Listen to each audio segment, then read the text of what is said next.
পিপিলিকে একজন আগুন দিয়ে পোড়াচ্ছিল, তিনি বলেছিলেন, তুমি লা ইউআযযিবু রাব্বুন নারে লা ইউআযযিবু বিন নারে ইল্লা রাব্বুন নার, আগুন দিয়ে তুমি কেন পোড়াচ্ছ পিপিলিকাটাকে? পিঁপড়া তোমার কষ্ট দিচ্ছে, ইঁদুর তোমাকে ডিস্টার্ব করছে, তাকে মারতে হবে তো মেরে ফেলো, এক বাড়ি দিয়ে আঘাত করে মেরে ফেলো, বিষ প্রয়োগ করে মেরে ফেলো, কিন্তু তুমি তাকে অমানবিকভাবে কষ্ট দিয়ে ধুকে ধুকে মারছো।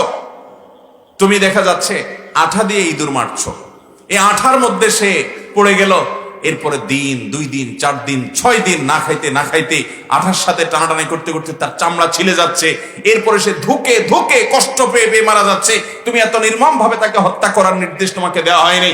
যদি সে তোমাকে ডিস্টার্ব করে, যদি সে তোমাকে উপদ্রব করে, তাকে তুমি হত্যা করো, সেক্ষেত্রেও তুমি নির্মম হইও না। মুসলমানকে তিনি পশু পাখির প্রতি, এমনকি কষ্টদায়ক পশুর প্রতি পর্যন্ত নির্মম না হতে তিনি নির্দেশ করেছেন। এই জন্য আল্লাহ বলেছেন, ওমা আরসালনাকা ইল্লা রাহমাতাল লিল